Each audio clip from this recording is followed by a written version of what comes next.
حضرت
کہ عمر سوار دے.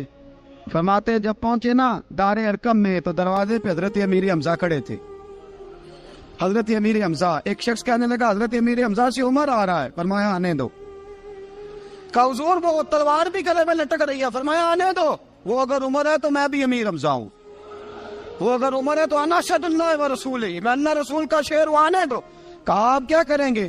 کہا ادب ملحوظ رکھے گا تو خاطر سے بٹھائیں گے، نمونہ اس کو ہم خلق محمد کا دکھائیں گے، اگر نیت نہیں اچھی تو میں اس کو قتل کر دوں گا، اسی کی تیغ سے سر کاٹ کے چھاتی پہ دھر دوں گا. میں آنے تو دو، آنے دو عمر کو. حضرت عمر آئے، دروازے میں داخل ہوئے. صحابہ فرماتے ہیں کہ حضور نے شور سنا. فرمایا کون ہے دروازے پہ؟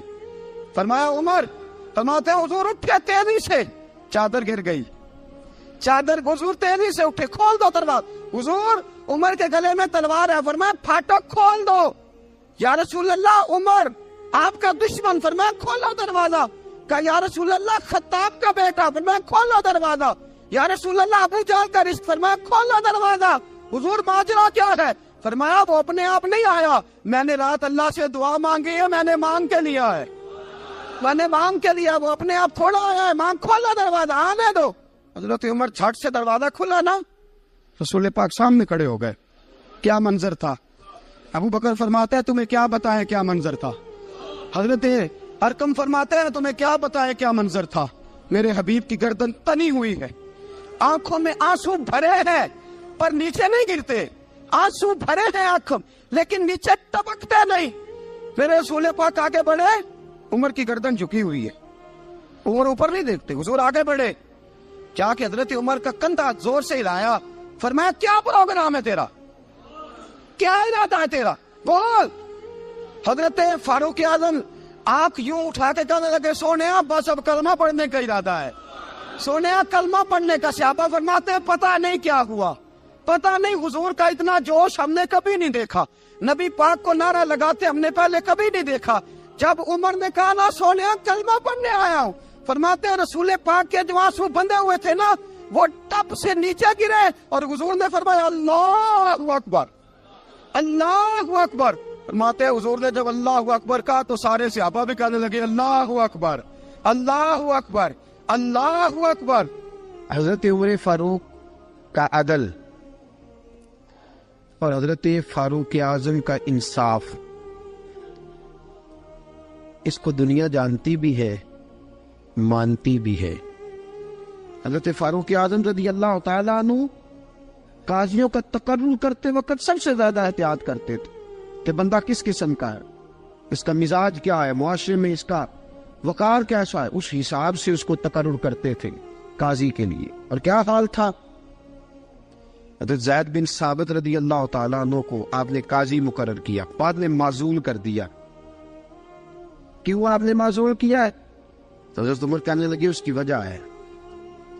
ایک دن ایک شخص نے، حضرت ابی بن کعب نے مجھ پر مقدمہ کیا، حضرت عمر پر مقدمہ کر دیا. تو فرماتے ہیں کہ میرے سامنے میں دیکھ رہا تھا، جب میں عدالت میں پہنچا تو زید بن ثابت نے میرا کھڑے ہو کے استقبال کیا، اور جب مدعی آیا ہے تو وہ بیٹھے رہے ہیں. تو میں نے کہا کہ جب آپ دونوں میں ملتے وقت انصاف نہیں کر رہے تو فیصلے میں کیسے انصاف کریں گے. آپ اس قابل نہیں کہ آپ کو قاضی بنایا جائے. معزول کر دیا. اگر میں بحیثیت مجرم، بحیثیت ملزم آیا ہوں، اگر آپ نے میرا کھڑے ہو کے استقبال فرمایا ہے تو پھر مدعی کا تو زیادہ حق بنتا تھا. اور ہم پر اعتراض ہے کافر کا، وہ کہتے ہیں تم عدل نہیں کر سکتے. بولا آدمی ادا، وہ دیکھتا ہے آج کل کے مسلمانوں کو، آج کل کے مسلمانوں کو دیکھ کے رائے قائم کرتا ہے. ہم اسے کہتے ہیں ہاں آج کل کے مسلمان نہ دیکھ، وہ جنہوں نے ڈائریکٹ نبی پاک کی نکاح سے فیض پایا تھا انہیں دیکھ. ڈائریکٹ جو رسول پاک کی نکاح کے فیض یافتہ تھے، عدل و انصاف سے بھر دی دنیا. حضرت فاروق اعظم، حضرت عمرو بن عاص مصر کے گورنر تھے. حضرت فاروق اعظم نے انہیں متعین کیا تھا. ان کے بیٹے کا مصر میں جھگڑا ہو گیا کسی عام آدمی کے ساتھ، گورنر کے بیٹے کا. گورنر کے بیٹے نے اس مصری کو، ایک عام آدمی کو درے مارے. تجھے پتہ نہیں میں گورنر کا بیٹا ہوں؟ مصری نے کیا کیا، گھوڑے پہ بیٹھا سیدھے مدینے آ گیا، سیدھا مدینے. حضرت فاروق اعظم کے در دولت پہ پشت سے کپڑا اٹھایا، پشت سے اس نے اپنے نشان دکھائے تو جناب عمر کی آنکھوں میں آنسو آ گئے۔ ایک عام آدمی ہے، جانتے کوئی نہیں، تمہیں رو پڑے، اتنا ظلم اور میری سلطنت میں کوڑے برسے تیری پشت پہ، فوراً لے جاؤ بلا کے لاؤ۔ حضرت عمر بن عاص اپنے بیٹے سمیت آئے، بری عدالت ہے۔ حضرت فاروق اعظم کے لفظ، فرمایا اس کو اس کی ماں نے آزاد پیدا کیا تھا، تو نے اسے کیوں غلام بنایا ہے؟ اس کی ماں نے آزاد جنا تھا، تو نے کب سے لوگوں کو غلام کا؟ بیٹے یہ کیا کہتا تھا؟ یہ کہتا تھا میں گورنر کا بیٹا ہوں، تجھے تو جانتا نہیں۔ فرمایا اب یہ بری عدالت ہے، کوڑا پکڑ اور اس گورنر کے بیٹے کی پشت پہ برسا اور اسے کہہ تو گورنر کا بیٹا ہے، میں محمد کا غلام ہوں صلی اللہ تعالی علیہ وسلم۔ اسے بتا، اسے اب بتلا کہ تو گورنر کا بیٹا ہے نا، میں نبی پاک کا غلام ہوں، اور جو مصطفیٰ کے غلام ہوتے ہیں وہ سارے برابر ہوا کرتے ہیں۔ حضرت فاروق اعظم کا عدل، جناب فاروق اعظم کا انصاف، جناب فاروق اعظم رضی اللہ تعالیٰ عنہ۔ روم کا ایلچی آیا نا حضرت عمر فاروق کے پاس، تو وہ کہتا ہے میں پیغام لے کے آیا اپنے بادشاہ کا، اور میں سفیر تھا، میں بڑے ملکوں میں گیا، بڑے بادشاہ دیکھے، بڑے امیر دیکھے۔ حضرت فاروق اعظم رضی اللہ تعالیٰ عنہ کے دربار مجھے بھیجا گیا، جب پہنچا تو میں نے مسلمانوں سے کہا تمہارے بادشاہ کا دربار کہاں ہے؟ انہوں نے کہا نہ ہمارا بادشاہ ہے نہ کوئی دربار ہے، نہ بادشاہ ہے نہ کوئی۔ اچھا تو پھر وہ کدھر بیٹھتے ہیں؟ کہا یا مسجد میں ملیں گے یا اپنے جھونپڑے میں ملیں گے۔ تو کہا تمہارا بادشاہ بھی کوئی نہیں؟ کہا بادشاہ نہیں، ہم مومن ہیں، ہمارا ایک امیر ہے، جسے امیر المومنین کہا جاتا ہے۔ وہ شخص کہتا ہے میں مسجد گیا، میں نے کہا عمر کدھر ہے؟ انہوں نے کہا جی ابھی نکلے تھے ادھر ہی ہوں گے۔ میں نے کہا یہ کیسا بادشاہ ہے؟ کوئی کہتا ادھر ہوں گے، کوئی کہتا ادھر ہوں گے۔ یہاں تو صوبائی وزیر صاحب سڑک سے گزرے تو سارے روڈ 3 گھنٹے بلاک رہتے ہیں، اور یہ کیا چکر ہے کہ لاکھوں مربع میل کا حکمران، کوئی کہتا اس گلی میں گیا، کوئی کہتا اس گلی میں گیا، یہ کیسا بادشاہ ہے؟ کدھر ہے عمر؟ انہوں نے کہا یہی تھا۔ دوسرے سے پوچھتا جو وہ باغ کی طرف گئے، باغ میں گئے تو وہ ایلچی کہتا ہے میں نے باغ والے سے پوچھا کہ یہاں تمہارا امیر کدھر ہے؟ انہوں نے کہا وہ درخت دیکھ رہے ہو؟ کہا حضرت دیکھ رہا ہوں۔ اس درخت کے نیچے وہ ایک شخص جو سویا ہوا ہے نا، مٹی کا ڈھیلا سرہانہ بنا کے، وہ درخت کے نیچے مٹی کے ڈھیلے کا سرہانہ بنا کے جو بندہ سویا ہے وہی ہمارا امیر ہے۔ وہ سامنے حضرت سیدنا عمر فاروق کے پاس وہ بندہ جا کے کھڑا ہو گیا۔ وہ کہتا ہے کہ پسینہ گر گر کے نا مٹی کے ڈھیلے پہ گارا بنا رہا تھا، پسینہ گر گر کے مٹی کا ڈھیلا، وہ تر تھا۔ حضرت فاروق اعظم سو رہے تھے، کہنے لگا میں 20 اور درجنوں بادشاہوں کو دیکھ چکا تھا جن کی آنکھیں 10 گن۔ حضرت عمر کی آنکھ کھلی، تامت سمیٹی اٹھ کے بیٹھ گئے، کدھر آیا ہے؟ کہنے لگا حضرت جی آیا تو کسی اور کام تھا، آیا تو کسی، لیکن اب کام کوئی اور بن گیا ہے۔ آپ نے فرمایا اب کیا کام بنا ہے؟ کہنے لگا میرا کام یہ بنا ہے کہ میرا بھی دل کیا میں بھی کلمہ پڑھوں اور نبی پاک کا غلام بن جائے، یہ کام بن گیا۔ اور ساتھیوں بس مدینے میں وہ دن بڑا عجیب تھا جب سیدنا فاروق اعظم کے بیٹے کا معاملہ آ گیا۔ آج 60 سال کا بوڑھا عمر، ابو شامہ حضرت عمر کے صاحبزادے، یہودیوں نے سازش کر کے انہیں نبیذ پلا دی۔ نبیذ جائز تھی، نبیذ کیا کہ شراب پلا دی۔ پھر مقدمہ قائم ہوا، کہا اب پتہ چلتا ہے عمر کتنا عدل کرتا ہے۔ سیدنا فاروق اعظم کے پاس گواہ آئے، صاحبزادہ اندر کھانا کھا رہا تھا، فاروق اعظم نے گریبان سے پکڑا، کھینچ کے لائے، فرمایا ابو شامہ چل، تو نے شراب پی ہے، تجھے کوڑے مارے جائیں گے، تیرے لیے 100 یا 80 کوڑوں کی سزا تیاری کر لے۔ ابو شامہ کہتے ہیں کہ ابا جی انہوں نے نبیذ کہی تھی، شراب پلا دی۔ فرمایا تو نے پی کیوں؟ تو نے پی کیوں؟ بڑے بزم میں بار شیر مسجد نبوی کا فاروق اعظم، اولاد تو بزدل کر دیتی ہے نا بندے کو، اولاد تو کمزور کر دیتی ہے۔ آج مدینے نے عجیب ماجرا دیکھا، حضرت فاروق اعظم کی زوجہ روتی ہوئی آئی، کہنے لگی حضرت جی میرا لخت جگر ہے، ایک کوڑے کے بدلے پیدل حج کروں گی، ایک کوڑے کے بدلے صدقہ اور خیرات کروں گی، میرا بیٹا غلطی کر بیٹھا ہے، یہ کام نہ کریں، آپ نے فرمایا تو مجھے کہتی ہے میں یہ کام نہ کروں، تیرے ہاتھ اور تیرے کوڑے کیا کرتے، تیرے ہاتھ اور صدقے کیا کرتے ہیں؟ کوڑے لگانا میرے مصطفیٰ کی شریعت کا قانون ہے۔ تو بیٹے کی بات کرتی ہے، عمر کا اپنا معاملہ بھی ہوتا تو عمر یہی سلوک کرتا۔ لوگوں نے کہا حضرت جی آپ تھوڑی دیر، ابھی ان کی والدہ پریشان ہے، گھر میں پریشانی ہے، ذرا ٹھہر جائے، کل پرسوں ترسوں سزا دے لیجیے گا۔ فرمایا تمہیں یاد نہیں جب مدینے کی ایک بی بی نے چوری کر لی تھی اور میرے مصطفیٰ کی بارگاہ میں کہا گیا تھا حضور ذرا ٹھہر جائے، سزا نہ دے، تو حضور نے فرمایا تھا اگر فاطمہ بھی چوری کرتی تو ہاتھ کاٹ دیتا۔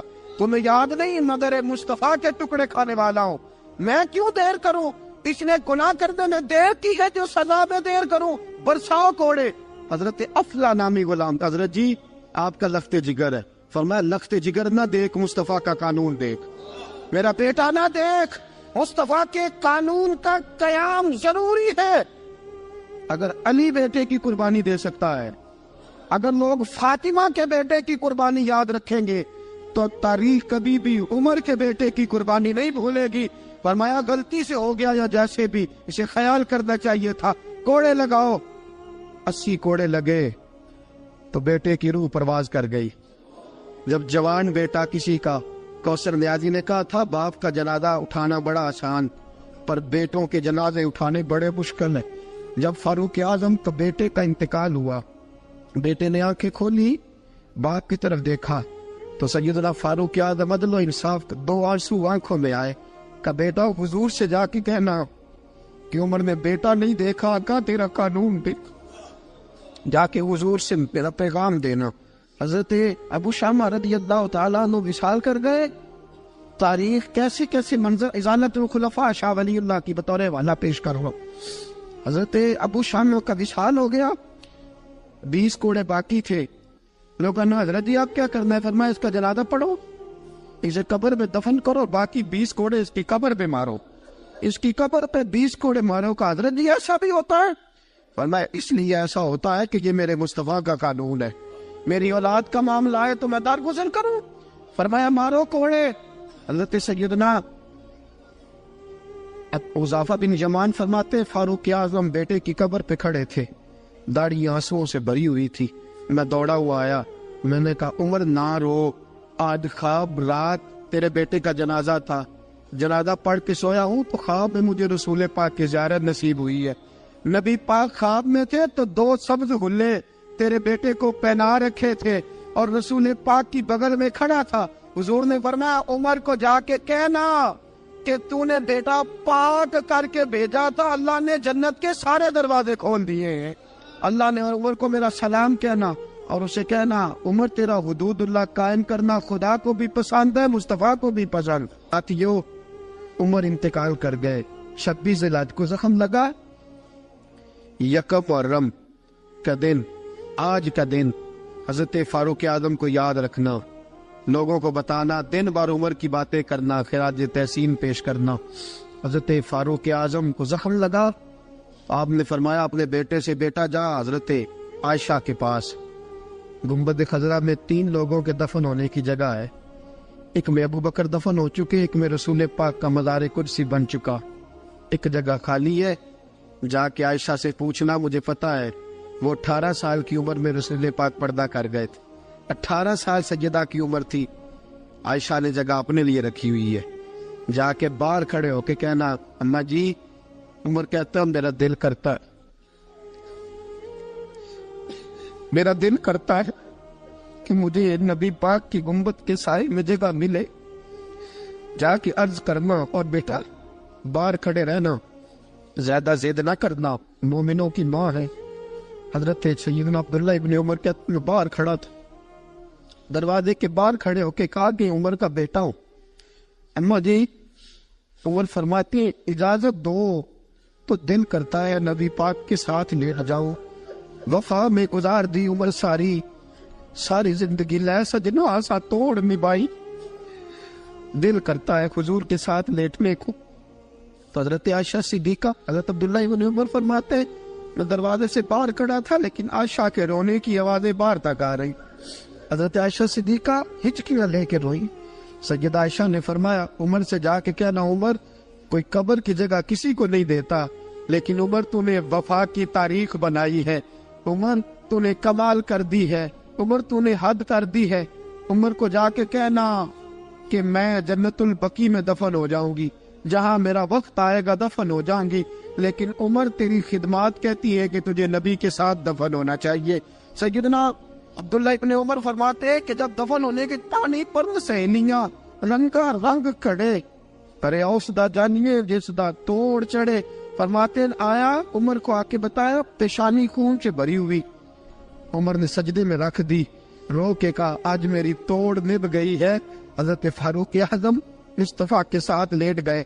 میرے نبی نے فرمایا عمر میں تجھے اپنے پڑوس میں دفن کر رہا ہوں، تو نے اگر راہ وفا میں بیٹے تک قربان کر دیے ہے نا تو قیامت تک جو مجھے سلام کرنے آئے گا تجھے بھی سلام کر کے جائے گا۔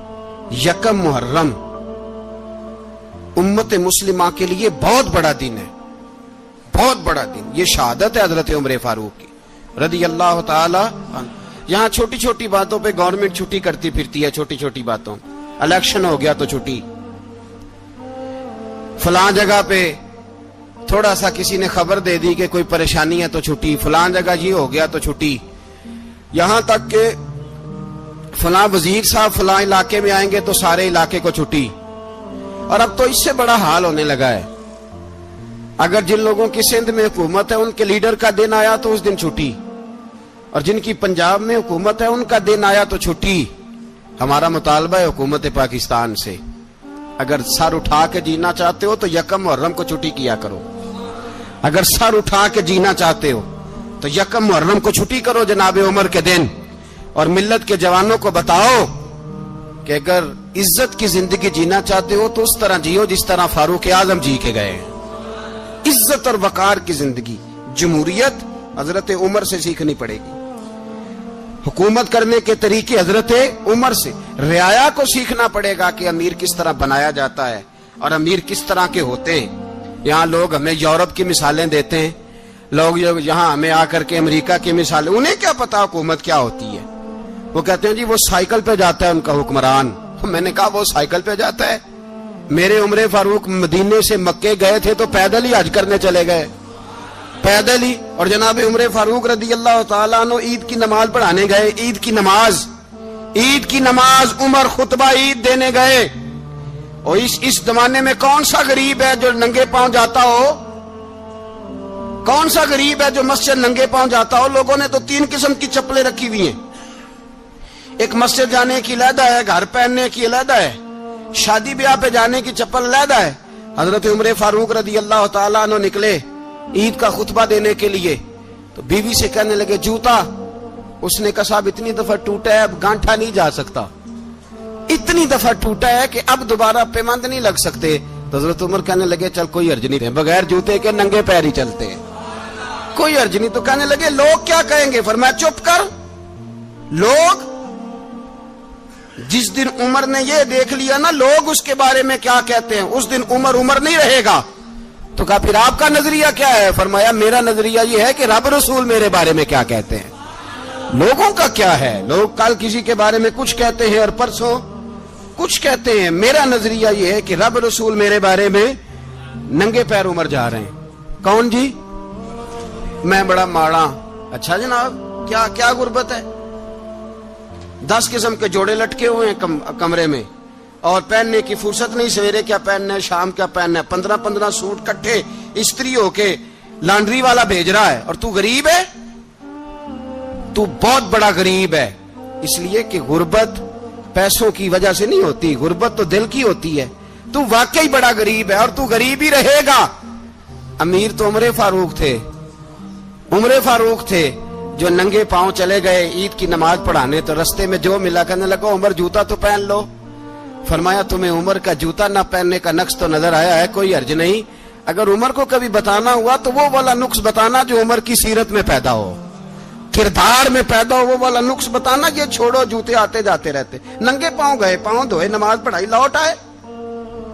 او بھائی یہاں تو ہمارا بناؤ سنگار اترنا، جتنی توجہ کپڑوں کی طرف ہے اتنی توجہ کبھی ہماری علم کی طرف ہوتی نا، جتنا ذوق شوق ہمارا بناؤ سنگار کی جانب ہے، اتنا بناؤ سنگار کبھی ہمارا اخلاقیات کی جانب ہوتا تو معاملات بڑی حد تک سنورے ہوئے ہوتے.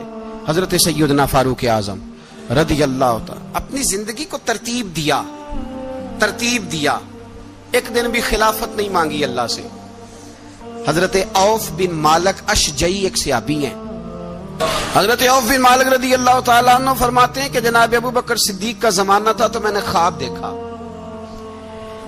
میں نے خواب میں جناب عمر کو دیکھا اور میں نے دیکھا کہ کوئی کہنے والا کہہ رہا ہے کہ عمر وہ ہے کہ اللہ کے رستے میں کوئی اسے جتنا مرضی برا بھلا کہے یہ پرواہ نہیں کرتا. کس کے رستے میں؟ بولے سارے. اس کا مطلب ہے اللہ کے رستے میں لوگ برا بھلا بھی. قرآن مجید نے کہا وَلَا يَخَافُونَ لَوْمَةَ لَائِمٍ. کچھ لوگ ایسے ہیں جو برا بھلا کہنے والوں کی پرواہ نہیں کرتے. آپ یقین کریں اگر پرواہ شروع ہو جائے نا تو دین کا کام ختم ہو جائے. نہ کوئی تقریر کرے، نہ کوئی تدریس کرے، نہ کوئی پیری مریدی کرے، ختم ہو جائے اگر باتوں کی پرواہ ہو. لیکن وہ پرواہ. حضرت عوف بن مالک اشجعی کہتے ہیں میں نے خواب میں دیکھا کہ عمر وہ ہے جو کسی کی پرواہ. اور دوسری بات میں نے یہ دیکھی کہ عمر خلیفہ بنے گا. اور تیسری بات میں نے خواب میں یہ دیکھی کہ عمر شہید بھی کیا جائے گا، عمر شہید بھی ہوگا. یہ میں نے 3 باتیں خواب میں دیکھی. فرماتے ہیں میں نے آ کے خواب حضرت ابو بکر صدیق کو سنائی. وہ خلیفہ تھے. وہ کہنے لگے ٹھہر جا، میں عمر کو بلاتا ہوں، اس کے سامنے دوبارہ سنانا. اس کے سامنے. فرماتے ہیں میں نے بلایا حضرت عمر فاروق کو، آ کے بیٹھے. خواب شروع ہوا. کا ایک بات تو میں نے یہ دیکھی کہ آپ ملامت کرنے والے کی پرواہ نہیں کرتے. دوسرا آپ خلیفہ بنے گے. جناب عمر کہنے لگے چپ کر، ابو بکر کے سامنے ہی کہہ رہا ہے، چپ کر، خلیفہ کے سامنے ہی کہہ رہا ہے. تو حضرت ابو بکر صدیق کہنے لگے عمر اسے کہنے دو، مجھے لگتا ہے رب کی رضا یہی ہے کہ میرے بعد اگر مصطفیٰ کا منبر ملے تو عمر کو ملے. اسے کہنے دو. یار یہاں تو لوگ ڈینگے مارتے ہیں، یہاں تو لوگ دعوے کرتے ہیں میرے سامنے فلانے کو بھی بٹھاؤ، فلانے کو بھی بٹھاؤ، اس کو کیا پتا، اس کو کیا پتا. یہ تو بڑکے مارنے کا دور ہے. حضرت عمر رضی اللہ تعالیٰ عنہ کو تیسری بات کہی. حضرت عوف بن مالک نے کہا اب شہید کیے جائیں گے، میں نے خواب دیکھی ہے. نیک لوگوں کے خواب بڑی حد تک سچے ہوتے ہیں. کہا میں نے خواب دیکھی ہے. تو حضرت عمر کہنے لگے شہید تو دلیر لوگ ہوتے ہیں، شہید تو دلیر، جسے سارا زمانہ دلیر کہہ رہا ہے وہ اپنے بارے میں کیا کہہ رہا ہے. کہتے ہیں شہید تو دلیر، میں تو کاہل سا آدمی ہوں، سست آدمی ہوں، میں تو اتنا کام ہی نہیں کرتا. تو یہ خواب تو نے جو دیکھا ہے نا پھر سے دیکھنا. تو ابو بکر صدیق فرمانے لگے عاجزی نہ کر، انکساری نہ کر، تو جو کہہ رہا ہے ٹھیک کہہ رہا ہے. لیکن مجھے سن کے شکر بھی ہوا ہے اور افسوس بھی ہوا ہے. افسوس اس بات کا کہ تیرے جیسا بطل عظیم چلا جائے گا، اور شکر اس بات کا کہ رب تجھے زندگی بھی اعزاز والی دے گا، اور شہادت کی موت دے کے اللہ تجھے موت بھی عزت والی عطا فرمائے گا. اللہ موت بھی تجھے عزت والی دے گا، تجھے کاہلوں جیسی موت اللہ. حضرت فاروق اعظم رضی اللہ. بھائی یہاں تو اس زمانے کا سب سے بڑا مسئلہ پروٹوکول ہے. لوگوں کو پتا ہوتا ہے کامل پیر ہے، کامل مرشد ہے، لوگ نہیں جاتے. میں کسی کا مرید ہو جاؤں، میرا پروٹوکول کدھر گیا؟ پتا ہوتا ہے یہ کامل استاد ہے، میں اس کے پاس بیٹھوں گا تو میری تربیت کرے گا، لیکن لوگ شاگرد نہیں بنتے. میں کدھر گئی؟ یہ پروٹوکول کی مصیبت ہے نا، اس نے بڑے بڑے لوگ زیرو کر دیے، بڑے بڑے لوگ. اور یہ مت سمجھے کہ آپ کا وزیر اعظم پروٹوکول لیتا ہے یا آپ کا صدر پروٹوکول، وزراء، ایسی کوئی بات نہیں. ہم چھوٹے طبقے سے لے کر بڑے سارے پروٹوکول کے قائل ہیں. ہمارا تو داماد بھی کہتا ہے کہ مجھے پوچھا نہیں میں تمہارے گھر کیوں آؤں. ہمارا تو بھائی ہر شخص اعلان کرتا ہے پروٹوکول کا. فلانے نے عزت نہیں دی تو واپس آ جاؤ، فلانے نے سلوٹ نہیں کیا تو واپس آ جاؤ. لوگ جہاں سلوٹ کرنا چاہیے وہاں بھی سلوٹ کرانے کے قائل ہیں. پر حضرت عمر رضی اللہ تعالی، حضرت عمر کی سادگی اور پھر جناب عمر کی عاجزی، جب انسان اپنے اوپر سوار کر لیتا ہے نا، سوار کر لیتا ہے. میں بدکار پرانا خادم، کسے در ملی نٹ ہوئی، تے واصف یار نے نظر جو کی تھی تے واصف ہی. میں اکثر سوچتا ہوں حضور نے جہاں بھی کہا نا، فرمایا میرے بعد نبی ہوتے تو خطاب کے بیٹے عمر ہوتے. حضور نے فرمایا عمر جس رستے سے جاتا ہے شیطان وہ رستہ بدل جاتا ہے. نبی پاک صلی اللہ علیہ وسلم نے فرمایا میرا عمر وہ ہے کہ اس کی زبان پر حق جاری ہے. حضور علیہ الصلوۃ والسلام نے فرمایا 950 سال حضرت جبریل میرے عمر کی شان بیان کریں تو ان کی عظمت ختم نہیں ہوتی. 950 سال جبریل عظمت بیان کرے تو ختم نہیں ہوتی. یہ بات ہے حضرت عمر کی. اور فرمایا عمر ابو بکر کی نیکیوں میں سے ایک نیکی ہے. یہ شان ہے اب عمر فاروق رضی اللہ تعالیٰ عنہ کی. حضور نے فرمایا میرے بعد نبی ہوتے تو عمر ہوتے. جس گلی سے عمر آئے شیطان رستہ بدل جائے. میرے عمر فاروق کی شان 950 سال بیان ہو تو ختم نہ ہو. عمر کی زبان پر اللہ حق بیان کرتا ہے. جو عمر کہتا ہے وہی رب کر دیتا ہے. حضور ساری زندگی فضیلتیں بیان کرتے رہے. عمر جواب میں کیا کہتے ہیں؟ کوئی بتائے نا کہ یہ والی حدیثیں کبھی عمر نے بھی روایت کی ہوں کہ حضور نے میرے بارے میں یہ کہا ہے. یہ روایتیں وہ روایت نہیں کرتے. ان سے جب لوگ کہتے عمر تیری بڑی بات ہے تو عمر رو پڑتے. کہتے میں تو اونٹ چرانے والے باپ کا بیٹا ہوں. میں تو اونٹ چرانے والے باپ کا بیٹا. اونٹ چرا اس سے آگے عمر گئے ہی نہیں ساری زندگی. اس سے آگے لفظ ہی نہیں ادا کی. اور میں تو بھائی اونٹ چرانے والا. میرا باپ تو اونٹ چرایا کرتا تھا. 10 اونٹ تھے. میری ڈیوٹی ہوتی تھی سنبھالے نہیں جاتے تھے. ابا ڈنڈوں سے مارتا تھا. ساری زندگی عمر حج کرنے گئے. ایک خشک تنا کھجور کا عمر فاروق رضی اللہ تعالیٰ عنہ نے اس کو اپنے کلاوے میں لیا. رونے لگے. لوگوں نے کہا عمر کیا ہوا؟ فرمانے لگے یہاں میں اونٹ چرایا کرتا تھا. یہاں میں اونٹ چراتا تھا. 10 اونٹ سنبھالے نہیں جاتے تھے. دیکھو رسول اللہ کی شان. آج ساری امت چلانے کا طریقہ عطا فرما دیا ہے. ساری نظریے سے پیار. یار پیسہ کس کو برا لگتا ہے؟ آپ جس آدمی کی 50 کروڑ کی پراپرٹی ہے اس کو پوچھیں سب سے غریب آپ کو وہی نظر آئے گا. وہ کہے گا میں ٹائٹ ہوں. حالات بڑے. میں کئی باری پوچھے انہوں نے میں کہتا ترجمہ بھی 10 چھڑوں کی ہمیں تو سمجھ نہیں آتی. اور ٹائٹ حالات کون سے ہوتے ہیں جی؟ جس آدمی کا کروڑوں میں کاروبار ہے نا اس کو آپ چھیڑے وہ رونے لگ جائے گا. رونے تو کئی میں نے ایسے دیکھے ہیں کرائے کا مکان ہے. ان سے پوچھے صاحب کیا حال ہے تو کہتے ہیں جتنی اللہ نے شان والی زندگی ہمیں عطا کی ہے کسی کو نہیں دی ہوئی. اس کا مطلب ہے خوشی بھی یہی ہے اور غم بھی یہی ہے. اندر سے خوشی ہے اندر سے ہی.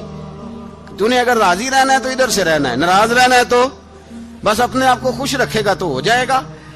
سارے صحابہ مل کے آئے. کہنے لگے عمر فاروق سے کہنا ہے نبی پاک کے زمانے میں تو ظاہراً غربت تھی. ابو بکر کے دور میں بھی غربت تھی. اب تو بڑا محال ہے. عمر سے سفارش کرو کہ عمر نیا کرتا پہنا کرے. ملکوں کے سفیر آتے. عمر وہی پھٹی پرانی چادر اوڑھ کے اور وہی کئی جگہ پہ پیوند لگے سوٹ پہن کے سفیروں کے سامنے بیٹھ جاتا ہے. عمر کو مشورہ دو. طے ہو گئی بات. سب نے جب مشورہ دے لیا تو سارے کہنے لگے یہ بتاؤ شیر کی مونچھ کو ہاتھ کون لگائے گا؟ کہنا کس نے ہے؟ بندہ بھی تو ڈھونڈو نا. نے کہا جناب میرا یہ خیال ہے کہ مولا علی شیر خدا کہیں گے. کیونکہ جس شخص کی عمر کو سب سے زیادہ حیا کرتے دیکھا وہ شیر خدا مولا علی ہے رضی اللہ تعالی علی کہیں گے. اس لیے کہ جناب علی تو کئی دفعہ جب گفتگو کرتے تھے تو حضرت عمر چپ کر جاتے تھے اور فرماتے تھے علی نہ ہوتا تو میں ہلاک ہو جاتا. تو کہا علی سے کہو. جناب علی شیر خدا کو بلایا. کس کام کے لیے جی؟ اللہ اکبر. یہ ذرا آپ نے اس دور پہ اس بات کو ذرا لاکا جناب ان سے کہیں کہ زیادہ نہیں ایک کرتا نیا پہن لے. سفیر آتے ہیں وزیر آتے ہیں تو ایک کرتا نیا پہن لے. حضرت علی کو بلایا. آپ فرمانے لگے کوئی اور بات ہوتی تو میں کہہ دیتا. یہ والی میں نہیں کہہ سکتا. کوئی اور ہوتی تو میں عمر کو کئی دفعہ کہہ دیتا ہوں. جلال میں بھی تو سن. یہ والی میں نہیں کہہ سکتا. میں تمہیں ایک مشورہ دیتا ہوں. کہا وہ کیا؟ کہنے لگے سید عائشہ صدیقہ سے کہو. وہ مومنوں کی ماں ہیں. عمر ٹالے گا نہیں. اماں جی سے جا کے کہا اماں جی نیا کرتا عمر سے کہیں پہن لیں. وزیر آتے ہیں بڑے بڑے لوگ تو چلو کوئی حرج نہیں. اماں جی نے کہا اچھا کوئی بات نہیں میں بلا لیتی ہوں. جناب عائشہ نے پیغام بھیجا.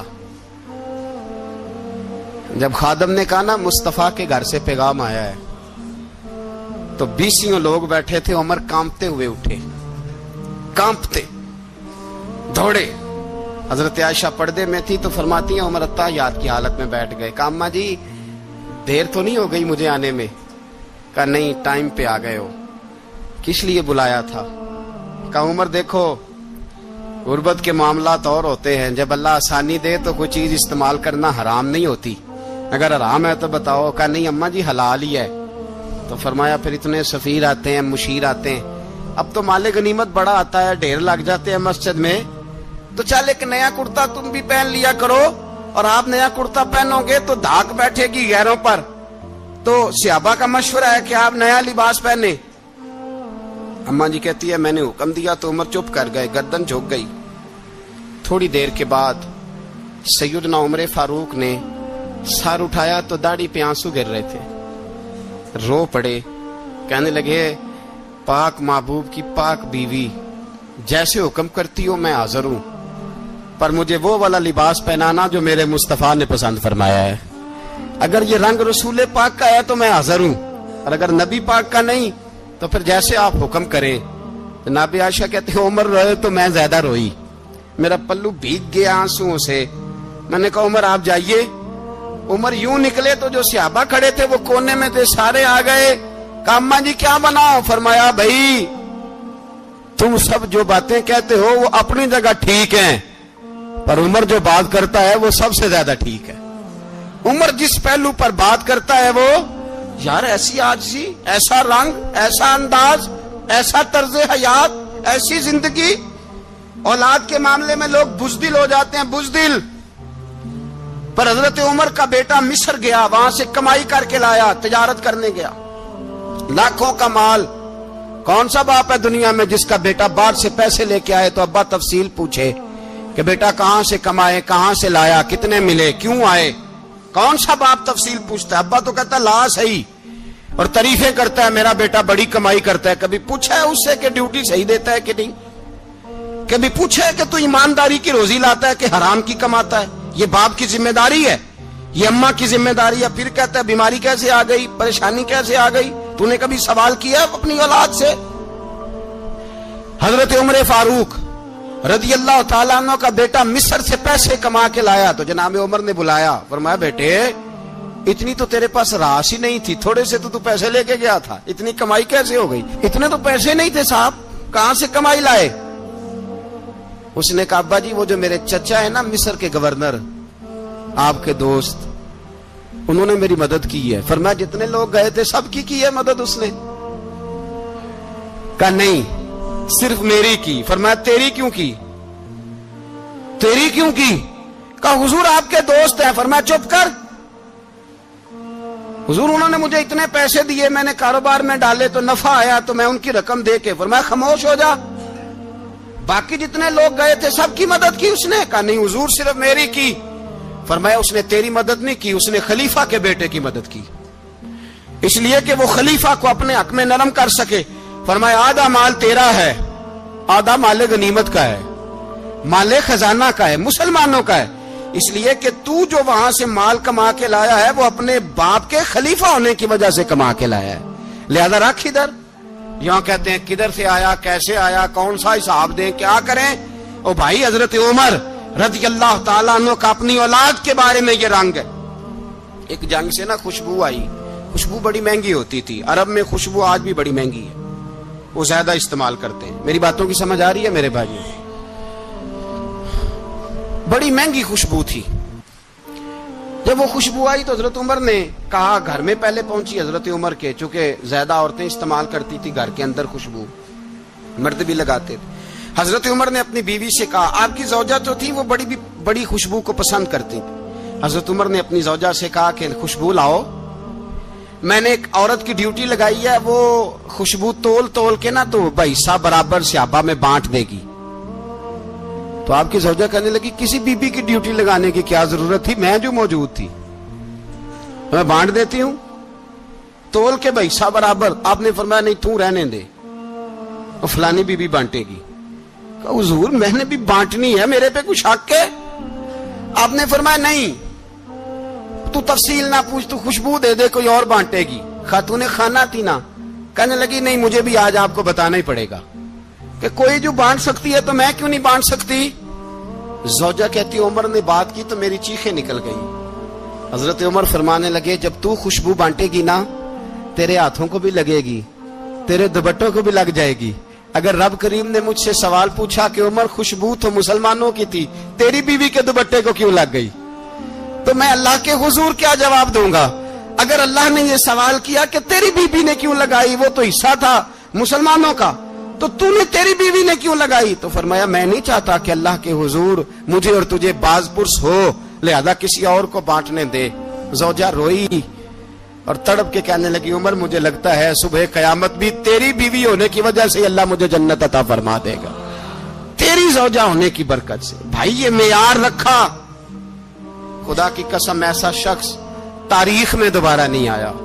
اتنا بڑا آدمی, اتنا بڑا شخص, اتنا بڑا آدمی, اور پھر رنگ یہ ہے کہ عمر 22 لاکھ مربع میل کا حکمران, 22 لاکھ, اور کھجور کے درخت کے نیچے مٹی کا ڈھیلا لے کے سو گئے ہیں, پرواہ کوئی نہیں, کوئی مسئلہ ہی نہیں. 2 غلام ساتھ بیٹھے تو ایک روٹی حضرت عمر نے گھر سے منگوائی, تھوڑا سا سرکہ, تو غلام کہنے لگے ہم نے بھی کھانی ہے. فرمایا کوئی حرج نہیں, روٹی کو پیٹ بھر کے کھانا ضروری تو نہیں, 3 حصوں میں بانٹ لیتے ہیں. ایک آدمی آیا ہوا تھا مصر کا رہنے والا ملنے کے لیے, اس نے پوچھا عمر کدھر ہیں, تو کہا وہ ادھر جاؤ مسجد میں بیٹھے ہوں گے, اور واپس آیا تو کہنے لگا وہاں تو 3 غلام بیٹھے ہیں, ایک روٹی بانٹ بانٹ کے کھا رہے ہیں, لگتا ہے کئی دنوں سے روٹی نہیں ملی.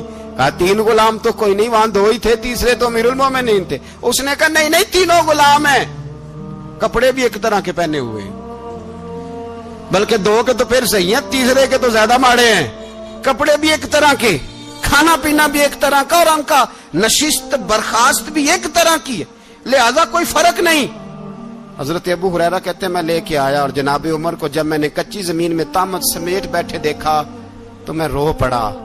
میں نے اس مصر سے آنے والے کو کہا تو اس کے جلوے دیکھ, اگر اس کی ذات میں اتنا حسن ہے تو محمد عربی کا مقام کیا ہوگا. یہ مقام غور ہے, مقام غور. 10 محرم کو لوگ دیگے پکائیں گے نا, نہیں پکانی ہے, کوئی بول دے نہیں, ہاں نہ نہیں کر دے, پروگرام بدلیا تو نہیں دی عید کی کہ وہ کام شروع ہویا ہے لات ٹائٹ ہونے والا. کیوں جی پکنی ہے نا, دیکھیں 10 محرم کو انشاءاللہ تعالی ہم بھی پکائیں گے, انشاءاللہ یہاں بھی پروگرام ہوگا. تو 10 محرم کو جو دیگ پکنی ہے تو ایسا نہیں ہو سکتا کہ 1 محرم کو حضرت عمر کے نام کی بھی کوئی پک جائے. اگر امام حسن حسین کے نام کی دیگیں پکے تو جو امام حسن حسین سے پیار کرنے والے ہیں, جو امام حسن حسین سے, ہم لوگوں نے بھی عجیب رٹا اپنایا ہے نا, ہم لوگ بات کا ایک پہلو دیکھتے ہیں دوسرا نہیں دیکھتے. حضرت امام حسن اور حسین کو بھی نبی پاک نے شہید کہا, اور جناب عمر کو بھی رسول اللہ نے خود شہید فرمایا. فرمایا شہید ہے, خود فرمایا اپنی زبان سے کہ یہ شہید ہے, خود میرا عمر شہید ہے. تو ان کے نام کی دیگ نہیں پکنی چاہیے, اس طرف نہیں ہماری توجہ ہونی چاہیے. اور اہل بیت نبوی, یہ بات میں پہلے بھی کرتا ہوں, آج پھر کرنا ضروری سمجھتا ہوں. اہل بیت کا پیار سن لو کان کھول کے, اہل بیت کا پیار اگر ہمیں کسی نے سکھایا ہے تو سیدنا عمر فاروق نے سکھایا ہے. اہل بیت نبوت کی محبت اگر کسی نے سکھائی ہے تو کس نے سکھائی ہے؟ بول کے بتائیے. حضرت عمر نے. اہل بیت کا پیار ہمیں حضرت عمر نے بول کر کے سکھایا ہے. بھائی یاد رکھیں, کسی کی طاقت نہیں تھی دم مارنے کی حضرت عمر کے سامنے, طاقت ہی نہیں تھی. کیسر و کسرا کانپ جاتے تھے, جرأت ہی نہیں کرتے تھے حضرت. اور ہمارے تو تعلقات بڑے ہیں نا غیروں سے. حضرت ابو موسیٰ اشعری رضی اللہ تعالیٰ عنہ فرماتے ہیں میرا منشی عیسائی تھا, وہ کاتب کہتے تھے وہ لوگ, میرا حساب کتاب عیسائی تھا. تو فرماتے ہیں ایک دن میں نے وہ سارا حساب کتاب لین دین کے حضرت عمر کو دکھائے تو فرمانے لگے جس نے لکھے ہیں اس کو بلاؤ. کہنے لگے حضور مسجد نہیں آ سکتا. کیوں نہیں آ سکتا؟ کہنے لگے وہ عیسائی ہے. کہتے ہیں حضرت عمر جلال میں آ گئے. آپ فرمانے لگے جنہیں رب دور کرتا ہے تم کیوں قریب کرتے ہو؟ جنہیں اللہ دور کرتا ہے. فرمایا تم غیروں کو اگر عہدے دو گے تو اپنوں کا کیا بنے گا؟ صبح طیبہ میں ہوئی بٹتا ہے باڑا نور کا. صبح طیبہ میں ہوئی بٹتا ہے باڑا نور کا. صدقہ لینے نور کا آیا ہے تاج صدقہ لینے نور کا آیا ہے تارا نور کا اللہ اللہ اللہ اللہ اللہ اللہ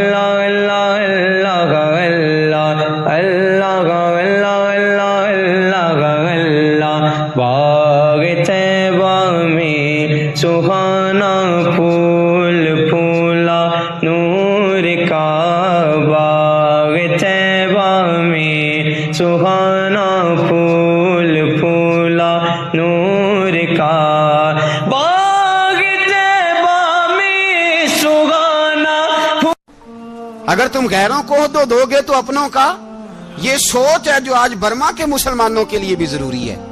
کہا اگر تم غیروں کو عہدہ دو گے تو اپنوں کا. ہم نے غیروں کو عہدے دیے تو دیکھا نا اپنے کس طرح کاٹے جا رہے ہیں. غیروں کو جو عہدے دے دیے یرانے سارے غیروں سے. روز دعویٰ ہوتا ہے چین ہمارا سجن ہے، چین ہمارا دوست ہے. او بھائی دوست ہے تو اس سے کہو نا کہ برما تو تمہاری ایک چھوٹی سی ریاست ہے، چین کے بغیر تو وہ سانس بھی نہیں لے سکتا. اس کو کہو نا اس حکومت پہ دباؤ ڈالے. لیکن ہم لوگوں نے غیروں کو عہدے دیے تو اپنے پس گئے. حضرت عمر کہتے تھے ذمی کا ہم ادب کریں گے، ذمی کافر کا ہم، ایسا کافر جو مسلمان ریاست کو قبول کرے، بدامنی نہ پھیلائے. ایک آدمی کو آپ نے دیکھا آنکھوں سے نابینا ہے اور بھیک مانگ رہا ہے، تو حضرت عمر کو نظر آ گیا. فرمایا کون ہو؟ اس نے کہا میں یہودی ہوں. فرمایا بھیک کیوں مانگتے ہو؟ کہا جب تک تندرست تھا مسلمانوں کو جزیہ دیتا تھا، بوڑھا ہو گیا ہوں کیا کروں. حضرت عمر نے گھوڑے کی پشت پہ بٹھایا کافر کو، گھوڑے کی پشت پہ بٹھایا اور بٹھا کے مدینے لائے. حضرت علی شیر خدا وزیر خزانہ تھے. فرمایا علی اس کا وظیفہ جاری کرو. کہا یہ کون ہے؟ فرمایا یہ یہودی ہے لیکن یہ ہمیں جزیہ دیتا رہا، بوڑھا ہو گیا بیچارہ، بھیک مانگنے پہ مجبور ہے، ہماری حکومت کے اندر رہتا ہے، اس کا پورا پورا وظیفہ جتنا خرچہ اتنا وظیفہ لگاؤ. حضرت علی کہتے ہیں میں وظیفہ لگا رہا تھا اور وہ میرے نبی کا کلمہ پڑھ رہا تھا، وہ رسول اللہ کا کلمہ پڑھ رہا تھا. یہ مزاج، یہ نہیں کہ کافر. حضرت عمر نے گورنروں کو خط لکھے تھے کہ زبردستی کسی کو مسلمان نہیں کرنا، جہاں ان کی عبادت گاہیں بنی ہو گرانی نہیں، کوئی مندر کوئی گرجا ضائع نہیں کرنا. اسلام سب کو جینے کا موقع دیتا ہے، پر بے ایمانو ظالموں بدذاتوں تمہیں یہ کہتا ہے کہ ہم تمہیں جینے کا موقع دیتے، تم بھی مسلمانوں کو جینے کا موقع دو. یہ جہاں بستے ہیں جہاں رہتے ہیں انہیں وہاں جینے کا موقع دو، انہیں بھی اللہ اکبر کہنے کا موقع دو، انہیں بھی قرآن پڑھنے کا موقع دو، انہیں بھی رسول اللہ پر درود پڑھنے کا موقع دو.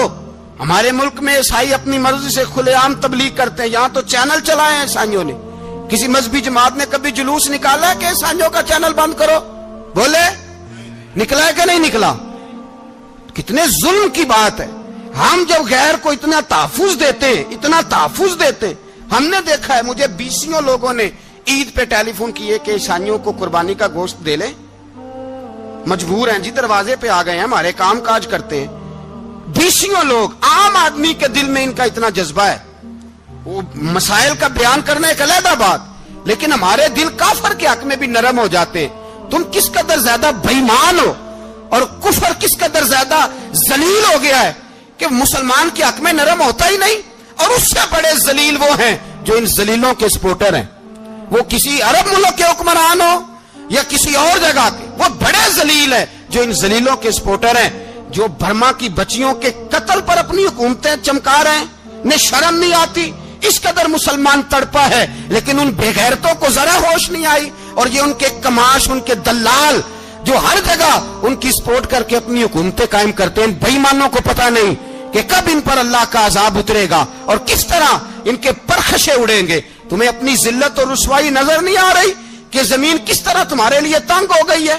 اس سے زیادہ اور تمہاری رسوائی کیا ہوگی؟ ڈرو اللہ سے. اور یہ تو دنیا کا عذاب ہے. ان بطش ربک لشدید. میرا رب کہتا ہے قیامت تو قائم ہونے دے.